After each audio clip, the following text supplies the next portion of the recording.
Hi guys, today we are going to conclude the aspect of layer. Like we said in our last class, we said layer is like the alphabet in a language.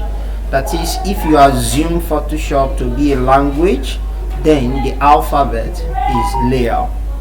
And mind you, there's no way you can form any word if there is no letter, no matter what the language might be. The first thing you learn about every language is the letter. So we are going to be looking at the most important part of language as far as Photoshop is concerned. So today we are going to be looking at layer marks. So going down to my Photoshop, don't forget here are my previous designs. So just come down to create new. Let's create any document file. I'll be going by 3000 by 3000 pixels, so you can choose any of the size that you want. And here is my working space. So layer marks, the first thing I want us to understand is the word marks. Layer, you already know what it means. The mask, what marks simply means, when you put on marks, what you do is to hide some part of your face. So if it is nose marks, it means you are covering your nose, you try to hide your nose. So and if it is a face mask, you try to cover your face, you are hiding something. In a nutshell, layer marks in Photoshop simply means what? You hiding some parts. So that's what it means literally. Now if you understand this aspect very well, you can create magic in Photoshop. And when I say magic, I mean magic. That is, all those things that you are seeing outside that you see as something so unique, something so awesome, something amazing that they are doing with Photoshop, a lot of it is what we do with mask. Because all of those things are done by hiding some part and revealing some parts. Are you getting it now? So when you hide some layers and you reveal some layers, that is when you perform what? Magic. So without any further ado, let's start by creating some text effects using layer marks. Okay, so how do I create text effects with layer marks? I'm going to be creating a reflection of a certain words, and let's use Photoshop as that particular words. You can choose any color for your background. So, but as for me, I would like to go by using my background color. And should I go by gradient? No, let's just go by my background color, and that's I think I should use a dark color. So let me use a deep blue. Okay, that's fine. So and click your type tool. You can just click on T on your keyboard, or you come here to select your type tool. So let us write Photoshop. Okay, so if you look at this now, the text color is black, so you can change the text color here. So let's give it white. So increase the size. And right now I like to change this font to a font that is a bit bold, and that will be my favorite font. That's Gilroy, right? So take the extra bold. I think this is fine. So let's increase the size. Now, although we are going to be discussing this when we are talking about font, or when we talk about typography in design, but one thing I want us to see here is this. I'm trying to achieve a very bold letter.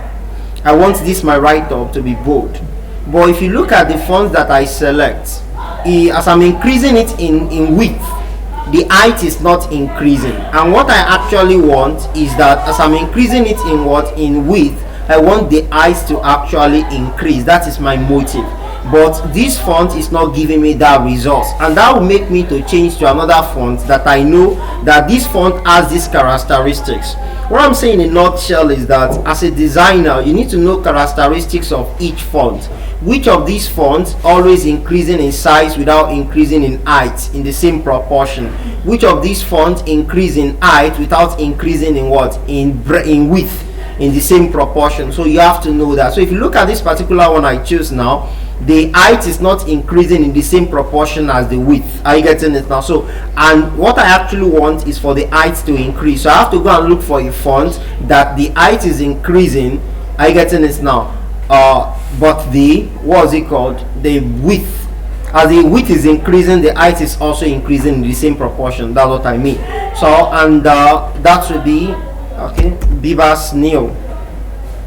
So I think I have it here. So there are other fonts also aside from Bibas Neo. So you can see if I increase the width of this now, you can see that the height is also doing what? Increasing in the same proportion, and that give me a bold write-up, which is what I desire. So these are the things that help you to pick what appropriate font for your design. Although when we are talking about typography, I think we are going to put more light to that. Now this is what I have right now. I want to make a reflection. Now remember I said it earlier that layer marks is for you to hide something and to reveal something. So anything you want to hide, you use your layer marks. Anything you want to reveal, you can also use your what? Layer marks. Now the same work of hiding something can also be done using eraser tool. But the difference between layer 2 and layer marks is what I'll be explaining as we move on in this class. Now let's see how can we create a reflection of this text. Okay, let me zoom out so that we can all see. Okay, I think you can see the screen clearly now. Correct. So what you're going to do right now is that if I select this Photoshop text, now click on Ctrl T to activate the transform tool. So click on Ctrl J to duplicate the layer. Ctrl J, you can duplicate the layer in two ways. Is either you click on Ctrl J to duplicate the layer, or you drag this particular layer to the plus sign. So if you drag it to the plus sign, you already duplicate the layer, you can see. Or you can simply click on what? Ctrl J. So click on Ctrl T to activate the transform tool, and what you're going to do now is to flip it vertically. So flipping it vertically, drag it down straight. Are you there now? So drag it down straight. So let there be space a bit in between it like this. So this is what I actually have now. Remember, we're trying to create the reflection of this particular text. Awesome. Now what do we need to do right now after we've done this? This is where we need layer marks. So come here. This is our layer marks symbol. Click on it. So you can see immediately I click on the layer marks, I want to hide some part of this reflection. That is why I click on the layer mark, so that it will allow me to hide. Now layer marks has two colors, the black and the white. You can see what you are seeing right here in this particular box here is what? Is white. What it simply means is that white reveal, white, black conceal. Are you getting it now? White shows, black hide. So you can see everything here is what? Is white. That shows that everything is visible. Now if I pick my brush tool, I'll come here and select the soft round brush. The brush I'm using is what? Soft round brush. There are different type of brush here, like I explained to you earlier. You can also download it online, and you see amazing things that you can do using brush. So that's not what we are here to do, guys. So let's click on the round brush tool, the soft round brush tool, and off your cap lock. Now you get to see something now. Let me reduce the size of this thing. So I'm trying to reduce, let me reduce the size. That's, I'm using my left square bracket. Get to see now, if I clean some part of this now, you get to see that this layer marks is showing black. Those part of these marks that's black, they are the hidden part, and the part that shows white, they are the visible parts. Are you getting it now? So layer marks, the good thing about layer marks is that when you use it to hide something, that thing does not go finally, you can still review the thing back. Are you getting it now? Notice that when I was hiding the layer, my foreground color is black. Now if I want to review the layer now, my foreground color has to be what? White. So I will shade now. You can see what I had initially are now what? They are now showing up. Can you see now? So it shows that some parts are yet to review completely, and that's why you are still seeing this black. So if everything review completely, then you're not going to see any mark, any form of black there again. So can you see that now? Okay, so you have successfully what? Review what you've hidden before. Now can we just go on now and see how we can use this particular method to create what? Reflection. But before I create a reflection, I want to show us some certain tricks in using them, because you want to paint straight, and trust me, your hand is not perfectly straight, especially if you are using your laptop mouse like I'm using it now. Are you getting it now? So it's not going to be straight, but there is a trick that you can actually use to paint on a straight line. And what's that trick? Now look at what I'm going to do. Let me create another layer here so that I can show you what I want to show. So this is a new layer now, and here is my brush tool. All I just need to do is to click on this point. Sorry, I think it's on black. Let me change the color to white. So if I click on this place now, you can see this is white now, and I want to paint straight. For me to paint straight, all I just need is to click my shift and drag. You can see it's a straight line. So if you want to paint straight, you hold your shift and drag. It's going to paint straight. Is that taken out? Now another way you can do this is that you can click on shift. After you make the first dab here, hold your shift and create another dab. Are you seeing this now? Okay. So hold shift and create your dab. So if you create the second one, you can see you can also connect it to another point here. You can do another one here, so long you are still holding your what? Your shift button. So, and that's that about that aspect that we just want to show ourselves. So let's go on with the reason why we are here, and that's to create a reflection on this text. So just click on your layer mask, make sure your layer mask is selected, then make sure your foreground color is what? Black.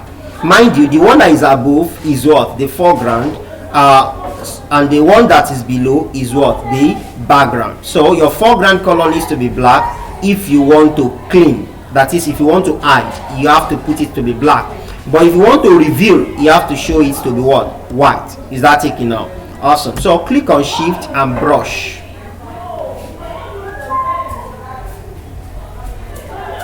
So you brush like this. Can you see now? So we are creating the reflection already. So now that you've brushed this like this now, I think it's too much. So let me just do this. Okay. I think it's cool like this now. But the best thing that will make this thing look so reasonable is if and only this thing is a bit light at the base part. So let us do something like this. Let us reduce the flow. When you reduce the flow, you are reducing the intensity at which the thing will clean. Is that taken out? So let us clean this place a bit like this. Awesome. So I think we have something cool now. Can you see this now? And you can reduce the opacity of it also. So let's reduce the opacity of the text itself. So we are reducing the opacity of the text. Can you see? So I think this is fine. And you can see you have successfully created the reflection of this text. So, and that's the first lesson of this. Although there are other ways in which you can create what? This reflection using gradient. But I don't want to confuse us now, because gradient is another tool. But there's no point in we disturbing ourselves on it now. We get to learn that as we move on in Photoshop courses. Thank you. Okay, so let us try to open a new document now and create some other drama. So I'm going to come down to my folder here and drag in this man dancing. I'll drag in his picture like this. Okay, so I'll be using this now to explain a lot of things for us about about what's it called? About layer marks, to be precise. You can see this man dancing right here. Although me and you cannot try this. We don't know. Some people might be talented to do this, but somebody like me cannot actually dance like this. Otherwise, you know what might happen? Yeah. Okay, so what I want to do now is that as this man is dancing, as a designer, I want to create the sense of what is it called? Is smoke passing through his leg. Are you getting it now? To give it a lot of dramatic look. If you look at this image right here, you get to see that there's nothing like smoke, Abby. But because we are in Photoshop, we can do a lot of things, and one of those things we want to do is to manipulate this. Manipulation is something that is not there, that you are bringing there to make it look real. And I must tell you, all those action movies you watch and the likes, they are just manipulation. All those things are not real. You get to see the way they are producing them. Maybe while you are learning After Effects, you get to learn more about that, or Adobe Premiere.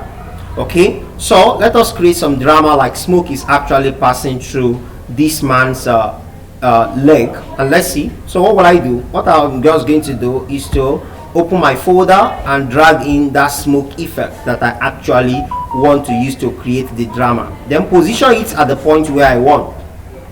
Now if you look at this image right now, commit it to the Canva by clicking on the check sign. So I have this right here. This particular image consists of two colors, black and white. Are you getting this now? Okay, let me quickly explain something to us here about color. All colors in the universe, they can become together to form white color. I get it. When you add all colors together, they are going to form what? White. And that is why we call them complementary colors. Colors that can sum up to produce what? White. Now, when different thing happens to all this color, they can change to another thing entirely. Let's take for example, if you wake up in the morning and you look at the sky appear what? Blue. Why is the sky appearing blue in the morning when the sun is actually what? White. It's simple. White color is made up of three primary colors: red, green, and blue. So the red, the green, and blue, the wavelength of the red is very large. Therefore, the frequency is very small. Then green is the next color that has a very high wavelength, just like the red. Then the frequency is also small. And what determines how much more color we spread is the frequency of the color. Are you getting it now? So blue has the shortest wavelength but highest what? Frequency. So because the frequency of blue is very high, so as the sun rises in the morning, every other particles, every other colors, that is the red, the green, they don't have the capacity to oscillate, to scatter. Are you getting it now? Like that of blue, because what determines the level of how much a color was scattered is what the frequency like. If a color has a very high frequency, then the color tends to scatter better than a color with a low frequency. And because blue has a very high frequency, that's why it's scattered more compared to every other two color, and that's why you see the sky appearing blue. So this is what happened in every of the color you might see in any occasions. Are you getting this now? And by the time the day starts going on and you check the sky, maybe something like 10 o'clock, 11 o'clock, you started seeing some part of the sky that appears to be white. So what happened? What happened is because the color blue is mixing with white. When color blue is mixing with white color, what happens is that it makes those colors to oscillate at equal length. When water mixed with all those colors, it makes them to react as one. So it means blue, green, and red, they come together because of what? The sun already creates some droplets of water that makes them to behave like one, and that's why you are seeing some part of the sky appearing white. I believe I've explained why colors are white and black. So the color you are seeing here is absolutely white and black. Forget that it is purple in nature. Now the blending mode, that I want to take away all the old black in this color. I want to leave only white. For me to remove the whole of the black and leave only the white, what happens is that I have to change their blend mode. And I told you, we still need to look at this blend mode as a topic. Don't worry, as you move on with me in Photoshop courses, you get to learn all of this. Fine. Okay? Now, the blend mode that hides everything that is 100% black and reveal everything that is 100% white is what? Screen. You can see screen remove all the old world white. And let me just quickly dash you this bonus. These particular layers that we have here, the layers we have here, lighting, screen, color dodge, linear dodge, lighter color, they all work to take away what? Black. Just take that. Is that okay? So click on screen. Now that we have this now, you can see the smoke is already looking as if it's passing through his leg, but it's not that real because it's still showing on his lap here, and we just want to create a sense as if it's passing in between his leg. So what are we going to do, guys? What we are going to do is to create what? A layer mask on this smoke effect. So once we create layer masks on that smoke overlay, what we need to do next is to click on what? The brush tool. Clicking on the brush tool, reduce what? The flow. Don't forget to reduce the flow. And then slightly clean here like this. Can you see? We already have the sense of what we want to create, just like this smoke is passing through its leg. And it's as simple as this. Now, you can also use eraser tool to do this, but the disadvantage of using eraser tool is that eraser tool can only work on a raster layer, but layer mask can work on any type of layer. Either it is smart object, either it is ordinary layer, whatever type of layer you are dealing with, either it is raster or anything, layer mask can work on it. But eraser tool can only work for raster image. And eraser tool, when you are making use of it, it causes destruction. What I mean by destruction is that whatever layer that you erase, you cannot get them back. Are you getting this now? Unlike the layer mask. If I erase something using layer mask, if I don't want to erase it again, I can easily get it back without reversing some of my actions. Now let me give you a very quick example of what I'm saying. Let us convert. Let me Ctrl Z. We are done with this particular one. So let me Ctrl Z. I already Ctrl Z now, and I want to change this layer to raster layer. Now before I change this to raster layer, please let's check. This is a smart object. Let me click on my eraser tool. Now, if I click on my eraser tool, right now, I get in it. You can see it's not working. What is it? This smart object must be rasterized before proceeding. So it's seen now that layer eraser cannot work on a smart layer or any other type of layer. So you need to rasterize the layer before you can actually use eraser. And how do you rasterize? Like we covered in the last class, just right click and come down to this place, rasterize layer.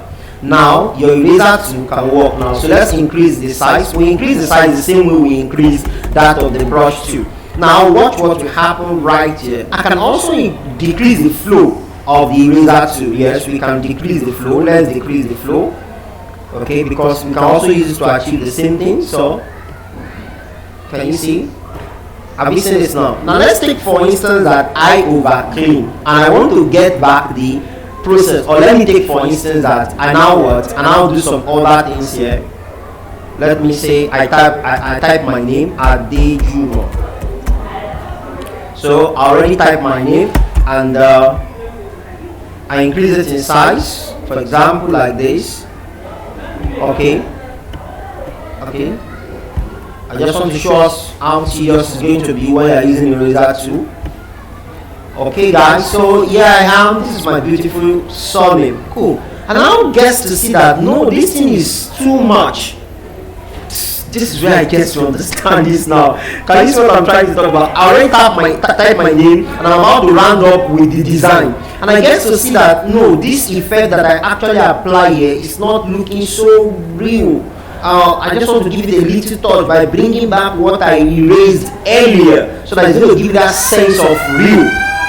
Guys, you don't have anything to do rather than you do what? Reversing all the old thing you've done. Now let's take for instance that I've done a lot of things. I have to Ctrl Z everything. So that is why you should not use eraser. Instead, stick with what? Layer mask. Although there are some cases whereby what will work is eraser tool, not layer mask. In that case, it's not as if layer mask cannot do the job, but you want total eradication. That is why. So as you move on in this field, you get to understand when to make options and when not to make options. Is that taken out? So now let's take for instance now that as I type my name the other time, something comes to my mind, and let's say Photoshop. For instance, that's what you are doing. So let's take for instance that I want to have the text on this design, and this is just the text. You can see the text is showing on the man's leg, and I don't want it to show on his leg. No, we don't want that. We want the text to be as if it's behind the man's leg.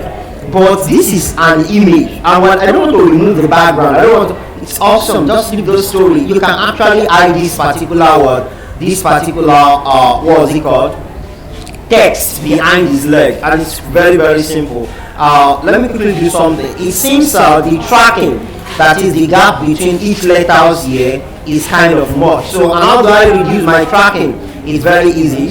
Just click. Okay, sorry. Let's delete this layer. Okay. So click on your move tool. Before the move tool, let's select this particular text right there. So I've selected everything now. Are you getting this now? So what I'm going to do, right now is to click on Alt and click on my arrow key. You can see as I click on my arrow key is reducing the tracking. So if I also put on the right one, is increasing the tracking. That's the shortcut of increasing and reducing tracking. Is that taking on? So I'll reduce the tracking, and I think it's fine like this. Okay. So we want to hide this particular layer behind this man's leg. We don't want it to be on his leg. What should we do? Oh, it's quite simple. Just create layer marks on the text. Let's zoom out so that we can see. Okay, just watch close out his leg now. So I'll click my brush tool and off my cap lock and try as much as I can to just hide all this part that is close to the man's leg. Can you see this now? Okay, so we've done this now. So let me review some part of it. So just toggle there. Okay, so I'll click this. Okay.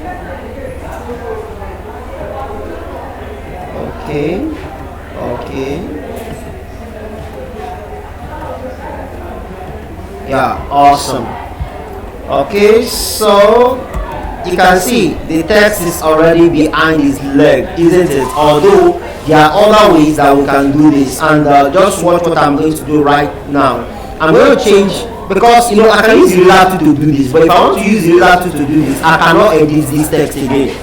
I get this now, but now I can still edit the text and write something else. Can you see that now? So that is the good thing about layer marks compared to eraser tool. So the last example that we're going to be using here for the layer marks is going to be this particular one. Sorry, you might be hearing some background noise. I'm currently in school now, and students are on break, so you might be hearing some noise. So don't be offended. So let's just move on and enjoy the class together. Cool. Now look at this beautiful image. I woke up in the morning just like the girl must have also woke up, and she thought to herself that she actually wanted to take a picture, and she rests on the wall, then take a picture. Then later she found out how she wished that there is a flower behind her while she's resting her head on the on the flower. How can I get that done as a photo manipulator or as a graphic designer? So it's quite simple. All I just need to do is to go and download the kind of leaf or tree that she wants to be in her bag. So I'll just come down to my folder and pick the tree.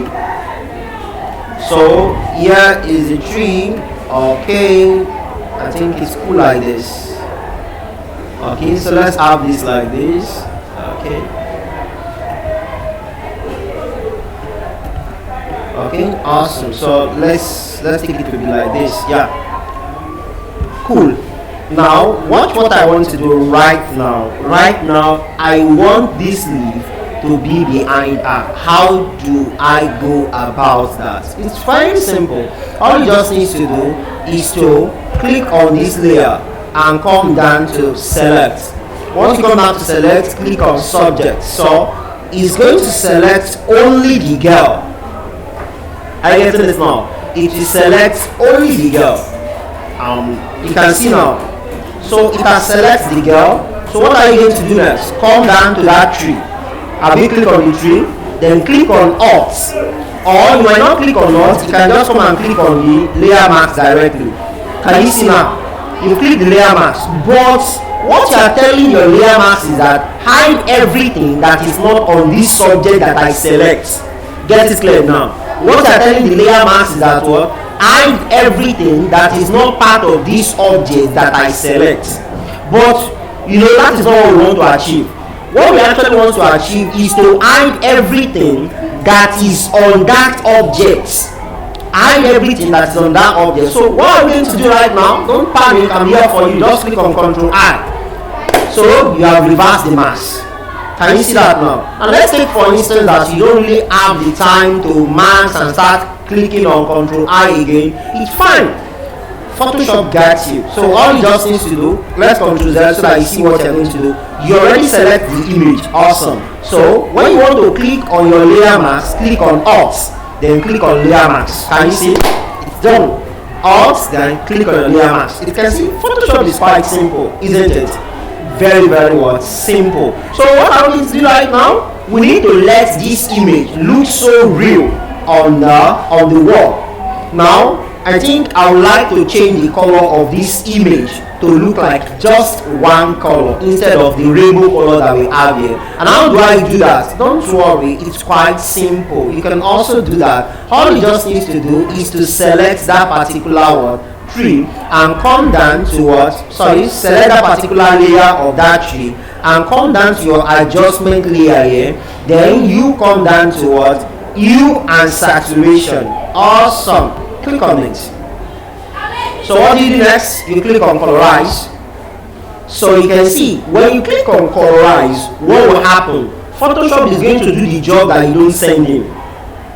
Don't worry, you can slap his brain and do what? And still get what you need back. And how do you slap the brain? You tell Photoshop that this is not what I send you. I only want you to affect the immediate layer below the hue and saturation. Okay, how do you do that? You just tell Photoshop by creating a clipping mask of this effect on the immediate layer below it. And how do you do that? Just right click. You can do that in 3 ways. Right click and click on create clipping mask. Are you saying? If you don't want to do it like that, you can just come down to the line between the upper layer and the layer underneath. Click on Alt. This arrow is going to pop up. Then click on it. So you can see. If you don't want to do that, you can just come down to this place and click on what? Have you seen this now? You can see the symbol. Create what? Clipping mask of the adjustment layer. So this color is not awesome with the background. Let's pick a color that is closer to the background color. Okay. Okay, I think this is fine, but let's increase the saturation a bit. Yeah, awesome. Because the guy is putting on blue jean, the wall is almost blue in nature. That's how we are using it. So, cool. So what else will I do? I'm going to teach you how to use another layer now that you don't know before. So let's click on the layer that we are fighting with, which is the tree layer. So let's open it like this so I can see how the effect is going. Now I don't like the white part of this particular image. It's making it not looking real, because you can see if you have claimed that you draw this particular leaf on this wall, if you claim that you draw this particular tree rather on this wall, then your claim should show that all these dots that we have on this wall supposed to also reflect in your painting. How do you do that? Don't worry, Photoshop get us. So let's just come down to our blending option here. Go to blending option. Now, blending option, this is how it is. This is another thing that you need to learn how to use. Now, I can change the color of this thing right from here, and we use this a lot when we are doing dual color effect. Okay, if I click on blue, you can see the color change. It means I'm adding all the blue on this particular design. Okay, if I click on green, the color will also change to something else. You can see what it looks like. And if I click on red, you can see you can use these particular ones here, these channels, to change your color. We explain about that as we move on in Photoshop courses. Cool. You can also remove the transparency, but this is not going to have effect here because we are not really doing anything regarding this. But anyhow, just leave this place. This is where we are coming, guys. Now, underline layer. What this underline layer means is that we want the layer, we want the effects on the layer below to affect the layer above. That is when you toggle here. Then this layer, we want the effect on the layer that we are tackling with to affect the layer below it. That is when you toggle here. But right now, remember what we want to do? We want the layer that is below it to affect what is above it. So we come down to underline layer. Now, what are the things we are having problem with? We are having problem with the white part of the layer above it. So we want to hide it. And how do you do that? Just shift this. When you shift this, it becomes so intense. You can see all of the picture is getting off of the. No, this is not what we actually want, guys.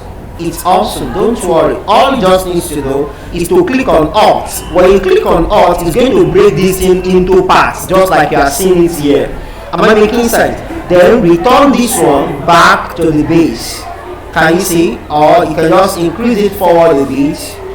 Can you see now? The texture is coming out very well. And you can adjust this like this. Okay. So you can also take this one forward, but this one will not really have effect because we are only trying to hide the white parts. Okay, so you can see the changes. You can see it's already taking the effects of what of the background, but the thing is getting too light. So let's reduce it a bit. Okay, let's see this one forward a bit also. Okay, and I think this is awesome for me now. So okay. So if you look at it right now, you can see that the dot parts of the wall is already showing on the image, and that is making it looking what? So real. So this is this about layer mask. So you can start by creating your own awesome projects on layer mask or using layer mask. So in our next class, we shall be discussing typography. And during the typography class, we are going to create some posters using typography only, after we must have understand the whole of the principle and terminologies that we use in typography. Without any further ado, guys, catch you in the next class.